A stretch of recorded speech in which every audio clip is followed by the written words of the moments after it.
শুভ দুপুর বন্ধুরা, আজকে আমি রান্না করছি আলু ফুলকপি দিয়ে রুই মাছের ঝোল। প্রথমে আমি ফুলকপিগুলো ভাপ দিয়ে লাল লাল করে ভেজে নিচ্ছি।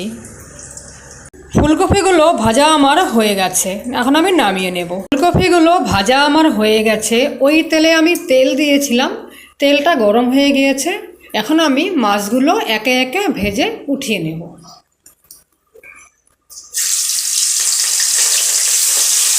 মাছ ভাজা আমার হয়ে গেছে, এখন আমি নামিয়ে নেব।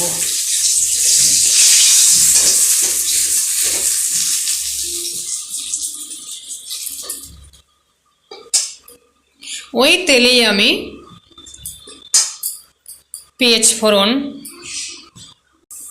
পেঁয়াজ ফোড়ন দিলাম, জিরে ফোড়ন দিয়েছি, তেজপাতা, শুকনো লঙ্কা, কাঁচা টমেটো কুচি, পেঁয়াজ কুচি দিয়ে ফোড়নটাকে একটু ভেজে নেব। দুটো কাঁচা লঙ্কা দিয়ে দিই ঝাল হওয়ার জন্য।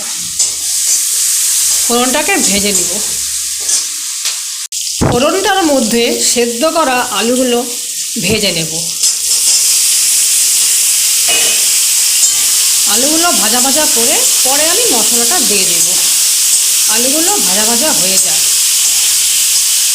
আলুটা ভাজা আমার হয়ে গেছে, এখন আমি এই ভাজা আলুর মধ্যে মশলাগুলো দিয়ে দেব। এখানে আমি জিরে বাটা, আদা বাটা, পেঁয়াজ বাটা, নুন, হলুদ, কাশ্মীরি লঙ্কা দিয়ে গুলিয়ে রেখেছিলাম। এখন আমি মশলাটা কড়াতে দিয়ে দেব, দিয়ে আমি কষিয়ে নেব। যতক্ষণ পর্যন্ত তেল না ছাড়ে ততক্ষণ পর্যন্ত আমি কষিয়ে নেব। বন্ধুরা, কষানো আমার হয়ে গেছে, এখন আমি পরিমাণ মতো জল দিয়ে দেব।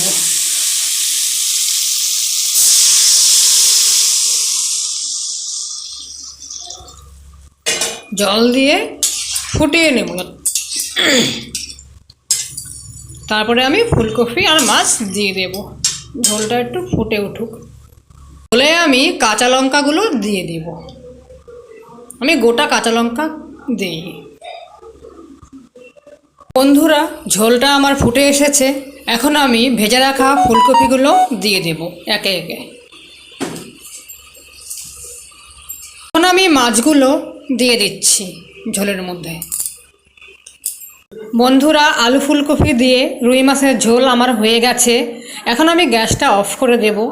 আমি গরম মশলা গুঁড়ো দিয়ে দিয়েছি।